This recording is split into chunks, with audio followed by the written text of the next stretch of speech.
Good morning. I am Dr. Priya Radhakrishnan, consultant fertility specialist, Isha Gynecology and Fertility Center, consultant gynecologist, Palakkad cooperative hospital.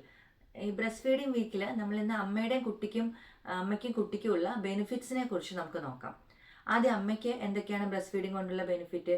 പ്രഗ്നൻസിയിൽ ഉണ്ടാകുന്ന weight gain ഒരു പരിധി വരെ കുറയ്ക്കാനായിട്ട് breast feeding മാത്രം മതിയാവും. അതുപോലെ തന്നെ യൂട്രസ് പ്രഗ്നൻസിയിലുള്ള സൈസ് നിന്ന് കുറഞ്ഞു വരുന്ന ഒരു കാര്യമുണ്ടല്ലോ, ഇൻവല്യൂട്ട് ചെയ്യുക എന്നാണ് നമ്മളതിന് പറയുക. യൂട്രസ് ഇൻവല്യൂട്ട് ചെയ്യാനായിട്ട് വളരെയധികം സഹായിക്കും. അതുകൊണ്ട് തന്നെ പോസ്റ്റ്പാർട്ടം ബ്ലഡ് ലോസ് കുറയ്ക്കാനും കുറേ അധികം ബ്രസ്റ്റ് ഫീഡിങ് സഹായിക്കും.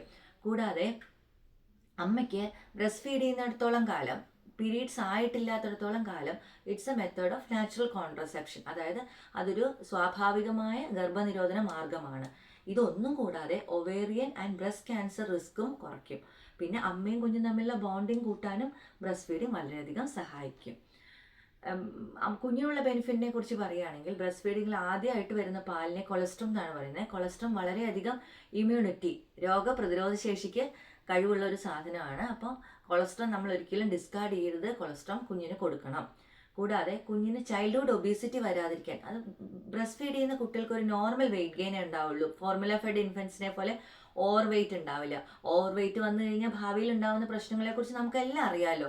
അപ്പോൾ ചൈൽഡ്ഹുഡ് ഒബീസിറ്റി കുറയ്ക്കാൻ സഹായിക്കും. അതുപോലെ തന്നെ ഗ്യാസ്ട്രോ ഇൻറ്റസ്റ്റൈനൽ, നമ്മുടെ ദഹനേന്ദ്രിയ വ്യവസ്ഥയിലെയും റെസ്പിറേറ്ററി സിസ്റ്റത്തിലെയും, അതായത് ശ്വാസകോശ വ്യവസ്ഥയിലെയും ഇൻഫെക്ഷൻസ് കുറയ്ക്കാനും അത് സഹായിക്കും. കൂടാതെ കുഞ്ഞിനും അമ്മയ്ക്കും തമ്മിലുള്ള ബോണ്ടിങ്ങിനെ കുറിച്ച് ഞാൻ നേരത്തെ പറഞ്ഞല്ലോ. കുഞ്ഞിന് കോൺസ്റ്റിപ്പേഷൻ ഉണ്ടാവാതെ നോക്കാൻ, അതായത് സ്വാഭാവികമായ മലശോധന ഉണ്ടാവാനും ബ്രസ്റ്റ് മിൽക്കിൽ ഘടകങ്ങളുണ്ട്. അപ്പോൾ ഇതൊക്കെയാണ് കുഞ്ഞിനും അമ്മയ്ക്കുമുള്ള ബെനിഫിറ്റ്സ്. അതുകൊണ്ട് എല്ലാ അമ്മമാരും മുലയൂട്ടുന്ന സമയത്ത് കുഞ്ഞുങ്ങൾക്ക് 6 മാസം വരെ എക്സ്ക്ലൂസീവായിട്ട് മുലപ്പാൽ മാത്രം കൊടുത്താൽ മതിയാവും. പിന്നീട് സപ്ലിമെൻ്ററി ഫീഡ്സ് സ്റ്റാർട്ട് ചെയ്താലും 2 വയസ്സ് വരെ മുലപ്പാൽ കൊടുക്കണം. എൻ്റെ ഇൻസ്റ്റയുടെയും യൂട്യൂബിൻ്റെയും ലിങ്ക് താഴെ കൊടുക്കുന്നുണ്ടേ.